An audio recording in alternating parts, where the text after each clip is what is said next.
Hello students, fourth unit में हमारा chapter है लास्ट, यहाँ पे चैप्टर 6। तो यहाँ पे हम पढ़ेंगे ग्रीन, गॉस और स्टोक्स थ्योरम। ठीक है, तो सबसे पहले थ्योरम में हमारी गॉसेस डाइवर्जेंस थ्योरम। ठीक है, गॉसेस डाइवर्जेंस थ्योरम है क्या, हमारे एग्जाम में पूछी जा सकती है। State and prove Gauss divergence theorem, या फिर ये पूछा जा सकता है कि relation between volume integral and surface integral, कि जो गॉस डाइवर्जेंस थ्योरम है वो है क्या, हमारा रिलेशन है किसका, वॉल्यूम इंटीग्रल और सरफेस इंटीग्रल का। इन दोनों का जो रिलेशन है वो क्या रिलेशन है इस गॉस डाइवर्जेंस थ्योरम में। तो इसकी स्टेटमेंट है हमारे पास क्या है, if we is volume bounded by a close piecewise smooth surface S and F of x y z is a vector function, this is the continuous and has continuous first order partial derivative in V. जो हमारे पास bounded close है piecewise smooth surface, वहाँ पे then volume integral divergence of F D V equal होगा किसके, हमारे पास यहाँ पे surface integral F dot N D S के। ठीक है, एन क्या है हमारे पास यहाँ पे, यूनिट नॉर्मल वेक्टर है सरफेस एस में। ठीक है, ये हमारी इंपॉर्टेंट स्टेटमेंट, या फिर हम नेक्स्ट स्टेटमेंट क्या ले सकते हैं, कार्टेशियन फॉर्म में होगी हमारी सेकंड स्टेटमेंट। कार्टेशियन फॉर्म में नेक्स्ट स्टेटमेंट क्या है, if vector F is equal to F1i plus F2j plus F3k then divergence of F, यानी कि डाइवर्जेंस ऑफ एफ को हम क्या लिखते हैं, नेबुला डॉट एफ। तो del F1 upon del x plus del F2 upon del Y plus del F3 upon del z. ठीक है, लेट किया यहाँ पे हमने alpha beta gamma angles which is outward drawn unit normal vector makes with the positive direction of axis में, then unit vector n is equal to cos alpha i plus cos beta j plus cos gamma k. ठीक है, therefore F dot N, क्योंकि हमें यहाँ पे क्या निकालना है, एफ डॉट एन, तो एफ डॉट एन क्या होगा हमारा, F1 cos alpha plus F2 cos beta plus F3 cos gamma. ठीक है, तो हमारा यहाँ पे जो वॉल्यूम इंटीग्रल है, वॉल्यूम इंटीग्रल क्या होगा, then del F1 upon del x plus del F2 upon del Y plus del F3 upon del z, इन दोनों की dot product dx dy dz, जो dv है वो हमारा क्या है, dx dy और dz is equal to F dot N D S. तो एफ डॉट एन क्या है हमारा, F1 cos alpha F2 cos beta F3 cos beta का सम इंटू डी एस। ठीक है, अब इसको कंप्लीट को हम जो कोस अल्फा डी एस है उसको हम क्या लिख सकते हैं, यहाँ पे d y d z d x D y, ठीक है, इस फॉर्म में लिख सकते हैं। तो यहाँ पे आ जाएगा कोस अल्फा डी एस क्या आ जाएगा, F1 d y d z F2 d z d x और F3 डी एक्स और डी वाई। ये हमने यहाँ पे दिया भी है कि कोस अल्फा डी एस किस फॉर्म में होगा, d y d z etcetera. ठीक है, अब हम करते हैं इसका प्रूफ। तो प्रूफ क्या है हमारा, लेट किया हमने vector F F1i F2j plus F3k where F1 F2 are their derivatives in any direction are finite and continuous. ठीक है, जो इसने यहाँ पे बोला है partial order derivative in V and first order, ठीक है, कंटिन्यूस भी है साथ में, यही चीज़ ली हमने। सपोज हमने लिया है एक सरफेस एस सरफेस लिया है such that any line parallel to axis does not cut S in more than 2 point. यहाँ पे कोई भी लाइन इस सरफेस को, जो हमारा सरफेस है इस सरफेस को कोई भी लाइन 2 से ज़्यादा टाइम कट नहीं कर सकती। Let R be the orthogonal projection of S. देखो हमने यहाँ पे लिया है, ये हमने एक कंप्लीट एक सरफेस लिया है यहाँ पे, तो कंप्लीट सरफेस में हमने क्या लिया है, यहाँ पे एक आर हमने ऑर्थोगोनल प्रोजेक्शन लिया है, कहाँ पे, एक्स वाई प्लेन में। तो इसको हम देख लेते हैं, फिर पूरा कंप्लीटली उसको डिस्क्राइब कर देंगे। आर क्या है, orthogonal projection of S on किसमें, एक्स वाई प्लेन में, any line parallel to Z axis. जो हमारा ऑर्थोगोनल प्रोजेक्शन है वहाँ से हमने क्या ली है, जेड एक्सिस से पैरेलल, जेड एक्सिस जो है उसके पैरेलल हमने क्या लिए हैं, लाइन जो मीट कर रही हैं किसको, इस प्रोजेक्शन को, and boundary of S in 2 points, किस पे, जो सरफेस है उसके कितने पॉइंट्स पे, 2 पॉइंट्स पे, let the upper and lower portion, उसके जो अपर और जो लोअर पोर्शन हैं सरफेस के उसको किस से डिनोट किया है, S1 एंड S2 से। ठीक है, तो जैसे ये हमने लिया है एक ऑर्थोगोनल प्रोजेक्शन यहाँ पे R, तो ये जो ऑर्थोगोनल प्रोजेक्शन है किसमें है, XY प्लेन में। ठीक है, तो ये हमने XY प्लेन में लिया, हमने यहाँ से 2 लाइंस ली हैं पैरेलल किसके, Z एक्सिस के पैरेलल। तो यहाँ पे Z एक्सिस के पैरेलल हमने ये लाइन ले ली है। तो इसमें देखो ये जो हमने एक हाफ का पोर्शन बनाया हुआ है, इसमें अपर हाफ को क्या दे दिया, S1, और नीचे वाले पार्ट को हमने क्या दिया है, S2 नाम दिया है। ठीक है, अब हम लेके चलेंगे कि यहाँ पे हमारे पास क्या आ रही हैं, 2 इक्वेशंस आ रही हैं। तो S1 का इक्वेशन जो है इस पोर्शन की, जो S1 जो पोर्शन है उसकी जो इक्वेशन है उसकी क्या होगी, 5(1)xy, और जो S2 पोर्शन है उसकी हमने क्या लेट की है, 5(2)xy। तो 5(1)xy is greater than, this part is greater than S2 से, तो 5(1)xy is greater than equal to 5(2)xy। अब हमने लिया है यहाँ पे वॉल्यूम इंटीग्रल, तो वॉल्यूम इंटीग्रल क्या होगा, हमने क्या लिया है, ओनली लास्ट पार्ट पे लिया है। तो यहाँ पे volume integral V del F3 over del Z dV जो है वो क्या हो जाएगा, del F3 over del Z dV क्या है, dx dy dz रख दिया हमने। अब हमने किसके रेस्पेक्ट में, Z के रेस्पेक्ट में होगा इसका इंटीग्रेशन, तो Z के रेस्पेक्ट में हमने ये ले लिया है। और Z की हमारे पास यहाँ पे लिमिट क्या गिवन है, 5(1)xy 5(2)xy, तो 5(2)xy से 5(1)xy हमने इसको अपर और लोअर डिनोट कर दिया है। तो यहाँ पे क्या आ गया हमारे पास, यहाँ पे this volume integral is equal to F3xyz, किसमें, xyz में, dz क्या आ जाएगा, z में, और ये हो गया 5(2)xy 5(1)xy dx और dy। तो ये हम लिमिट अप्लाई कर देंगे, कहाँ पे होगी, z पे अप्लाई होगी, तो यहाँ पे हो गया 1 टाइम 5(1), ठीक है, और माइनस में लोअर लिमिट, तो यहाँ पे रख दिया हमने 5(2) dx और dy। इसको हमने ले लिया, यहाँ पे डिनोट कर दिया फर्स्ट इक्वेशन से। अब हमने लिया है एक n1 यूनिट वेक्टर यहाँ पे अपवर्ड डायरेक्शन में, क्योंकि हमारे पास क्या होता है, आउटवर्ड डायरेक्शन में यूनिट नॉर्मल वेक्टर जो है किस में, सरफेस S1 में, क्योंकि हम किस पे काम कर रहे हैं, सरफेस S1 पे। जो एंगल बना रहा है यहाँ पे पॉजिटिव एंगल है हमारा, क्या है ये, Γ1 विद किसके साथ में, जो हमारा यूनिट वेक्टर है K उसके साथ में। ठीक है, Γ1। तो प्रोजेक्शन ऑफ dx और dy जो है किस पे, ds1 पे, प्रोजेक्शन ऑफ dx dy का किस पे, ds1, ये जो हमारा ds1 है इसका। ठीक है, तो ds1 ऑन किस पे, xy प्लेन में, किस में, इस प्लेन में, is given by dx dy is equal to क्या आ जाएगा, ds1 cos ऑफ Γ1। ठीक है, this is the cos of Γ1, और cos ऑफ Γ1 हम क्या लिख सकते हैं यहाँ पे, ds1 k dot n1, k dot n1, तो यहाँ पे क्या आ जाएगा, k डॉट n1 ds1। अब ये वैल्यू हम कहाँ रख देंगे, क्वेश्चन में।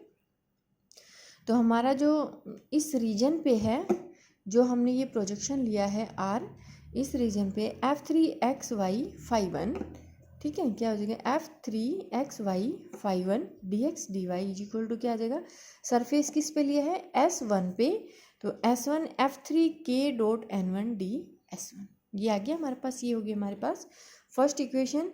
इसी तरह से हम क्या लेंगे, n2 यूनिट वेक्टर, तो ये है हमारा यूनिट वेक्टर n2 किसमें, सरफेस S2 में, तो सरफेस S1 में और सरफेस S2 में दोनों मिलेंगे, दिस इज द 5(1) और 5(2)xy। ठीक है, तो n2 हमारे पास क्या हो गया, आउटवर्ड, इसमें इस सरफेस में क्या हो गया, outward drawn unit normal vector, lower surface जो है हमारा S2, ये जो सरफेस है S2, और यहाँ पे जो एंगल है ये एक्यूट एंगल ना हो के कैसे, हमारा ऑब्ट्यूस एंगल, तो ऑब्ट्यूस एंगल है, तो कम्प्लीटली ये जो है किसके साथ में, K के साथ में, तो Γ1 तो यहाँ पे हो गया, तो कम्प्लीटली ये क्या हो जाएगा, टोटल क्या है, पाई, और पाई में से हमारे पास क्या सब्ट्रैक्ट हो जाएगा, Γ2।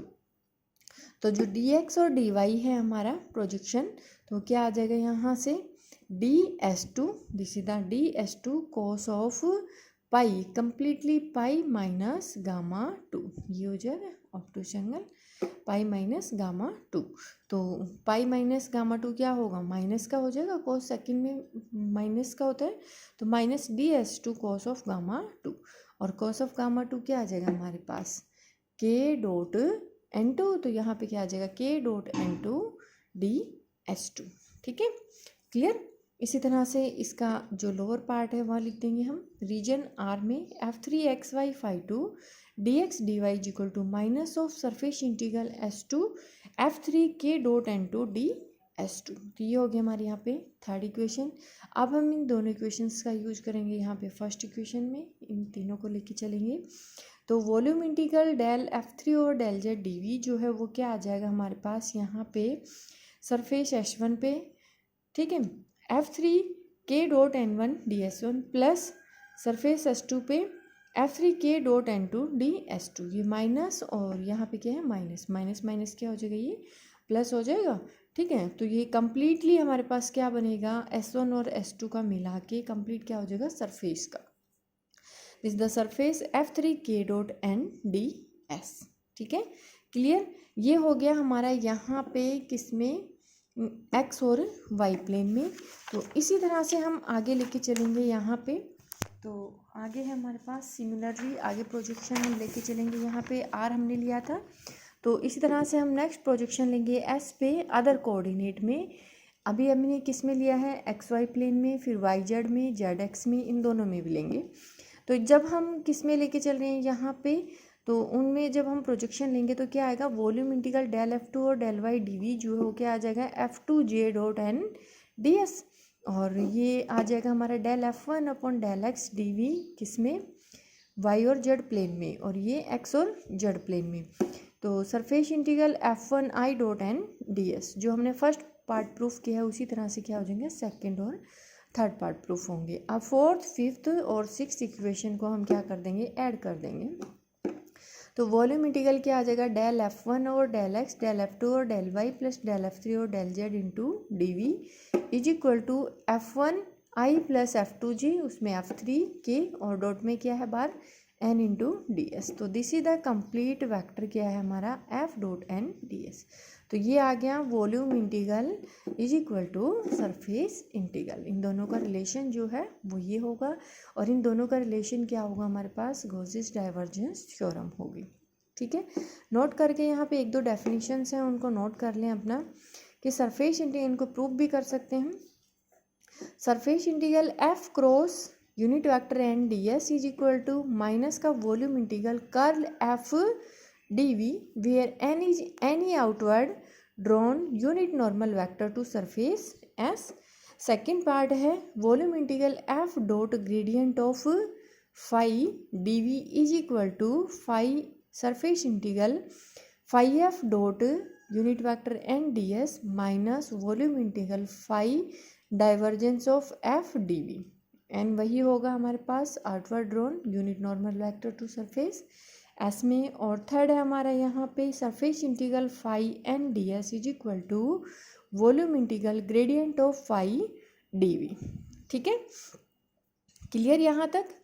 अब हम करते हैं इस गॉस डाइवर्जेंस थ्योरम बेस एक क्वेश्चन कर लेते हैं। तो क्वेश्चन क्या है हमारा यहाँ पे, evaluate surface integral f dot n ds where f is equal to 4xy I plus yzj minus xzk and s is the surface of the cube bounded by the plane x0 से x2 y0 से 2 और z0 से 2। ठीक है, ये हमारे पास एक cube given है। तो वेक्टर एफ क्या है 4xy I plus yzj minus xzk, और s क्या है हमारा क्लोज सरफेस है। तो हम यहाँ पे गॉस डाइवर्जेंस जो थ्योरम है उसको अप्लाई करेंगे कि सरफेस इंटीग्रल, इसने सिर्फ और सिर्फ यहाँ पे सरफेस इंटीग्रल पूछा है, तो सरफेस इंटीग्रल हम किसकी हेल्प से निकाल सकते हैं, गॉस डाइवर्जेंस थ्योरम की हेल्प से। अगर हम सरफेस इंटीग्रल सिंपल निकालेंगे तो वो हमारा बहुत लेंथी हो जाएगा क्यूब में, क्योंकि वहाँ पे 6 सरफेस हमें फाइंड आउट करने पड़ेंगे। तो वॉल्यूम इंटीग्रल में हम डायरेक्ट निकाल सकते हैं। तो क्या हो जाएगा हमारा यहाँ पे सरफेस इंटीग्रल किसके इक्वल है, volume integral del dot F D V. ठीक है, इक्वल है दोनों। तो यहाँ पे रखी हमने नेबला की value I del by del x plus J del by del Y plus K del by del Z और वेक्टर एफ की वैल्यू रखी इंटू में डीवी। दोनों की डॉट प्रोडक्ट करवाएंगे तो यहाँ पे del by del x 4xy का एक्स के रिस्पेक्ट में जब इसका डेरिवेशन होगा तो क्या आएगा 4y आ जाएगा, और इसका y के रिस्पेक्ट में होगा तो z आएगा, और इसका z के रिस्पेक्ट में करेंगे तो यहाँ पे क्या आ जाएगा ओनली माइनस का x इंटू में dv। अब dv की वैल्यू रख दो, यहाँ पे क्या आएगी dz dy और dx, और z y और x की जो लिमिट है वो हमारे पास क्या गिवन है 0 से 2 है तीनों की। तो हम यहाँ पे सबसे पहले करते हैं z के रेस्पेक्ट में, तो 4yz plus Z square by 2 minus x Z, limit रखा 0 से 2 dy और dx। ठीक है, यहाँ पे 2 रखा तो ये हो गया 8y और ये हो गया 4/2 तो 2 और ये माइनस का 2x dy। ठीक है, और dx को हमने ले लिया बाहर। अब y के रेस्पेक्ट में किया तो 8y square by 2 plus 2y minus 2xy रखा 0 से 2।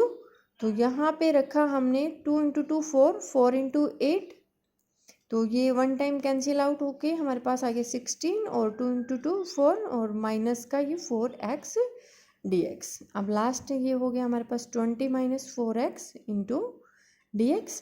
x के रिस्पेक्ट में किया तो 20x minus 4x square by 2, तो ये कैंसिल होगा यहाँ पे, ये हो गया 40, और ये हो गया हमारे पास 4 इंटू 4 16/2 8, तो 40 minus 8 this is equal to 32।